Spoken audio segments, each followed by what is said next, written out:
ಎಲ್ರಿಗೂ ನಮಸ್ಕಾರ, welcome back to the channel. Name is Madhu. ತುಂಬ ಜನ ಈಗ ವೆಯ್ಟ್ ಮಾಡ್ತಾ ಇರೋವಂಥ ಒಂದು ವಿಷಯ ಏನಪ್ಪ ಅಂತಂದರೆ, ಮೊದಲನೇದಾಗಿ ತುಂಬ ಜನಕ್ಕೆ ಕ್ಲಾರಿಟಿ ಸಿಕ್ಕಿದೆ ಈ ಸರಿ. ಸುದೀಪ್ ಸರು ಬಿಗ್ ಬಾಸ್ನ ಹೋಸ್ಟ್ ಮಾಡೋದು ಆಲ್ಮೋಸ್ಟ್ 99% ಅಲ್ಲ 90% ಡೌಟು. ಇನ್ನು 10% ಮೇ ಬಿ ಆಗಬಹುದು. ಯಾಕೆ ಅಂತಂದರೆ ಅದಕ್ಕೊಂದು ಇಂಟರ್ನಲ್ ಕಾರಣ ಇದೆ. ಅದನ್ನು ನಾನಿಲ್ಲಿ ಹೇಳಿದ್ರೆ ಐ ಥಿಂಕ್ ಚೆನ್ನಾಗಿರಲ್ಲ. ಸೊ ಬೇಡ, ಅದು ಹೌದಾ ಅಂತ ನಿಮಗೆ ಮೇ ಬಿ ಡೌಟ್ ಆಗ್ಬೋದು, ನಿಂಗೆ ಹೆಂಗೆ ಗೊತ್ತಿದ್ದು ಅಂತ. ಬೇಡ, ಇರಲಿ. ಬಿಗ್ ಬಾಸ್ ಈ ಸರಿ ಲೇಟ್ ಆಗುತ್ತೆ ಅಥವಾ ನಡೆಯುತ್ತಾ ಇಲ್ವಾ, ಏನು ಮಾಡ್ತಾರೆ ಅನ್ನೋದೊಂದು ಇನ್ನೊಂದು question mark, second question mark ಇದೆ. ಯಾಕೆ ಅಂತಂದರೆ ಲಾಸ್ಟ್ ಟೈಮ್ ನಿಮಗೆಲ್ಲ ಗೊತ್ತಿರೋ ಹಾಗೆ ಬಿಗ್ ಬಾಸ್ ಸೀಸನ್ 10 ಇನ್ನೇನು ಮುಗಿಬೇಕು ಅನ್ನೋ ಹಂತದಲ್ಲಿ ಸಾಕಷ್ಟು ಕಾಂಟ್ರವರ್ಸಿಗಳು, ಸಾಕಷ್ಟು ಪೊಲೀಸ್ ಕೇಸೆಲ್ಲ ಹಾಕಿಸ್ಕೊಂಡ್ರು, ಏನೇನೇನೋ ಆಗೋಯ್ತು, ಕಂಪ್ಲೇಂಟ್ಗಳು ಹೋಯ್ತು, RTI ಲೆವೆಲ್ಗೆ ಹೋಯ್ತು. ಕೊನೆಗೇನಾಯಿತು, ಇದು ಗ್ರೀನ್ ಬೆಲ್ಟ್ ಅಂಡರಲ್ಲಿ ಬರೋವಂಥ ಜಾಗದಲ್ಲಿ ಬಿಗ್ ಬಾಸ್ ಮನೇನ ಸೆಟ್ ಹಾಕ್ಕೊಂಡಿದ್ದಾರೆ. ಅಲ್ಲಿ ಇವರು ಶೋನ ನಡೆಸ್ತಾ ಇದ್ದಾರೆ. ಸೊ ಇಲ್ಲಿ ಹಂಗೆ ಮಾಡೋಕ್ಕೆ ಬರೋದಿಲ್ಲ. ಸೊ ಇದೆಲ್ಲ ಪ್ರಾಬ್ಲಮ್ ಆಗಿಬಿಟ್ಟು ತಹಶೀಲ್ದಾರ್ ಅಂದ್ಬಿಟ್ಟು ಅದೇನೋ ನೀವು ಸ್ಟಾಪ್ ಮಾಡಬೇಕು, ಸ್ಟೇ ತರ್ತೀವಿ ಅಂತೆಲ್ಲ ಹೇಳಿದ್ರು. ಅದೇನೂ ಆಗಿಲ್ಲ. ಬಟ್ ಸ್ಟಿಲ್ ಆಗಿನ ಒಂದು ಕಂಪ್ಲೇಂಟ್ ಏನಿತ್ತು, ಆ ಕಾಂಟ್ರವರ್ಸಿ ಏನಿತ್ತು, ಇಷ್ಟು ದಿವಸ ಸುಮ್ಮನೆ ಇತ್ತು. ಅಲ್ಲಿ ಮನೆ ಇದೆ ಈಗಲೂ, ಬಟ್ ಸ್ಟಿಲ್ ಇಷ್ಟು ದಿನ ಸುಮ್ಮನೆ ಸೈಲೆಂಟಾಗಿತ್ತು. ಇದೆಲ್ಲ ಇನ್ನೇನು ಶೋ ಇನ್ನೇನು ಸ್ಟಾರ್ಟ್ ಆಗುತ್ತೆ ಇನ್ನೊಂದು 1 ತಿಂಗಳಲ್ಲಿ.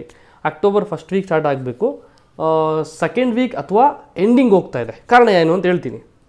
ಸೊ ಇನ್ನೇನು ಸ್ಟಾರ್ಟ್ ಆಗಬೇಕು ಅನ್ನೋವಂಥ ಒಂದು ಟೈಮಲ್ಲಿ ಬಿಗ್ ಬಾಸು ಡೌಟು ಸ್ಟಾರ್ಟ್ ಆಗೋದು. ಆಮೇಲೆ ಗ್ರೀನ್ ಬೆಲ್ಟಲ್ಲಿ ಬರುತ್ತೆ ಜಾಗ, ಅದು ರೈತರ ಜಮೀನಲ್ಲಿರುವಂಥ ಜಾಗ.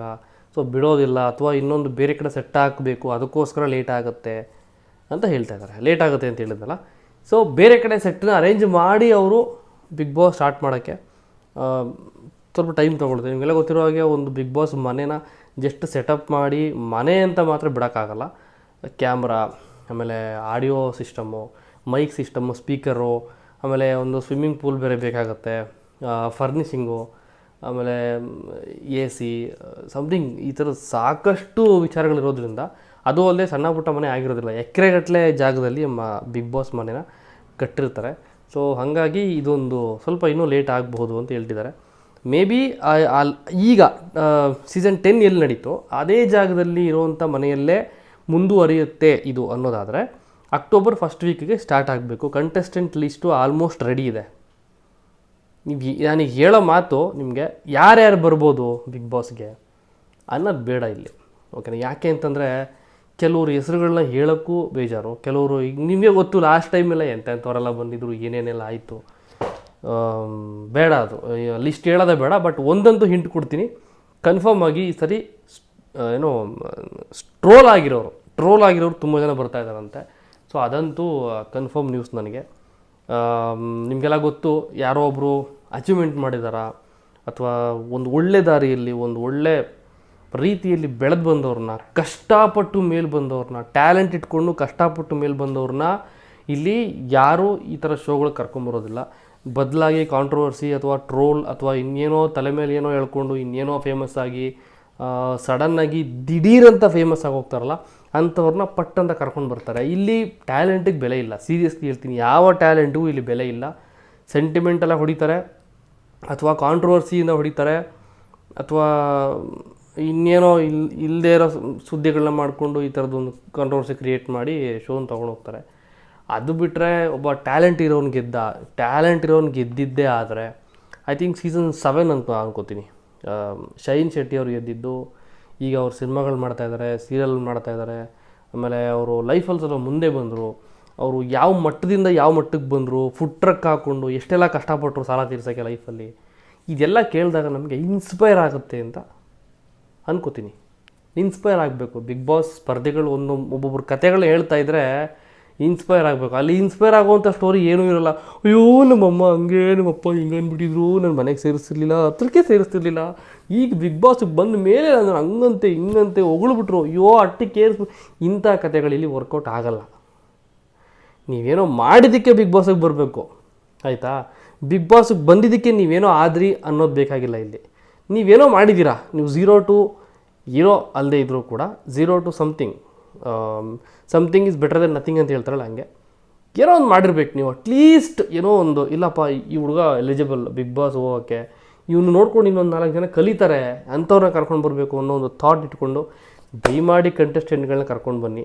ಖಾಲಿ ಪೀಲಿ ಕಲ್ಲಿ ಪಿಲ್ಲಿ ಖಾಲಿ ಪಾವಗಳನ್ನ ದಯವಿಟ್ಟು ಕರ್ಕೊಂಡ್ಬಿಡಿ. ಲಾಸ್ಟ್ ಟೈಮ್ ಅಂತೂ ಅದ್ವಾನ ಗುರು, ಅದ್ವಾನ. TRPಯನ್ನು ಸಖತ್ತಾಗಿ ಬಂದಿದೆಯಂತೆ, ಬಟ್ ಸೀಸನ್ ಅಂತೂ ಅದ್ವಾನ.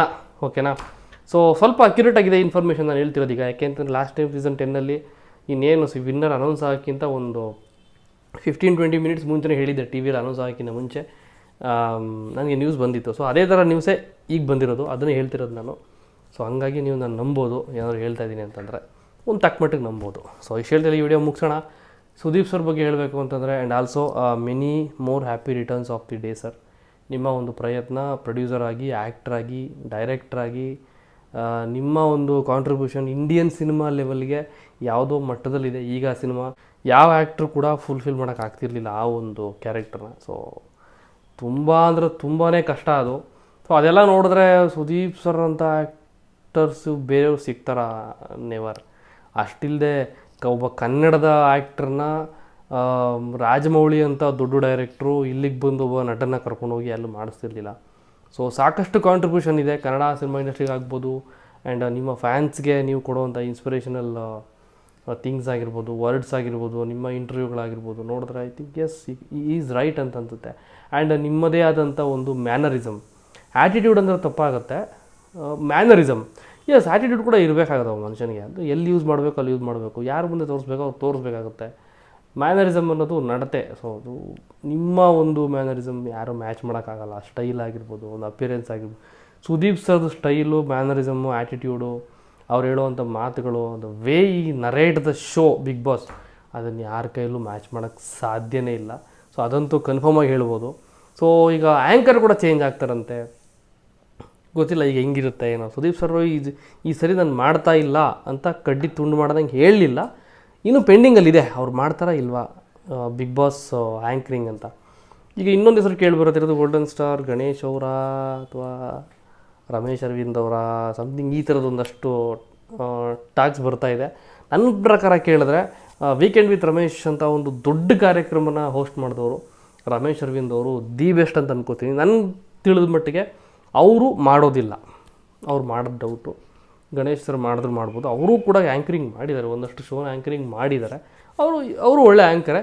But no one can match the level of Kichcha Sudeep sir ಆ್ಯಂಕರಿಂಗಲ್ಲಿ. ಬಿಗ್ ಬಾಸ್ ಅಂತ ಬಂದಾಗ ಇಡೀ ಎಂಟೈರ್ ಕಂಟ್ರಿ, ನಮ್ಮ ದೇಶ ಏನಿದೆ ಇಂಡಿಯಾ, ಇಡೀ ಇಂಡಿಯನ್ ಟೆಲಿವಿಷನಲ್ಲಿ ದಿ ಬೆಸ್ಟ್ ಆ್ಯಂಕರ್ ಅಂತ ಇರೋದು ಒಬ್ಬರೇ ಒಬ್ಬರು, ದಟ್ ಈಸ್ ಕಿಚ್ಚ ಸುದೀಪ್.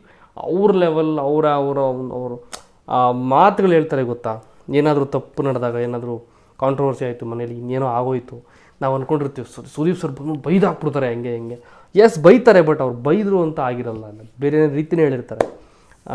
ಏನೋ ಸುತ್ಕೊಂಡು ಹೊಡೆದ್ರು ಅಂತಾರಲ್ಲ, ಆ ಸುತ್ಕೊಂಡು ಹೊಡೆದ್ರು ಅನ್ನೋದಕ್ಕಿಂತ ಸ್ಮೂತಾಗಿ ಹೇಳಿರ್ತಾರೆ. ಅದನ್ನ ಅರ್ಥ ಮಾಡ್ಕೊಂಡವ್ರಿಗೆ ಮಾತ್ರ ಗೊತ್ತಾಗುತ್ತೆ. ಆ್ಯಂಡ್ ಅವರು ಯೋಚನೆ ಮಾಡಿ ಮಾತಾಡ್ತಾರಲ್ಲ, ಅಷ್ಟೊಂದು ವಿಷಯಗಳನ್ನ ಇಟ್ಕೊಂಡು ಬರುವಂಥ ಆ್ಯಂಕರ್ ಯಾರು ಅಂತ ನೋಡಬೇಕು. ಲೆವೆಲ್ ಮ್ಯಾಚ್ ಮಾಡೋದು ತುಂಬ ಕಷ್ಟ. ಏನಿದೆ, thank you so much. And ಅವ್ರದ್ದು ಒಂದು 2-3 ಸಿನಿಮಾಗಳದ್ದು ಒಂದು ಅಪ್ಡೇಟ್ ಇದೆ, ಅದನ್ನು ನಾಳೆ ವಿಡಿಯೋ ಮಾಡಿ ತಿಳಿಸ್ತೀನಿ. ಸೊ ಈ ವಿಡಿಯೋ ನೋಡಿ ನಿಮ್ಗೇನು ಅನ್ನಿಸ್ತು ಅಂತ ದಯವಿಟ್ಟು ಕಮೆಂಟ್ ಮಾಡಿ ತಿಳಿಸಿ. ಮತ್ತೆ ಸಿಗ್ತೀನಿ ಇನ್ನೊಂದು ವಿಡಿಯೋದಲ್ಲಿ. And signing off and take care, bye.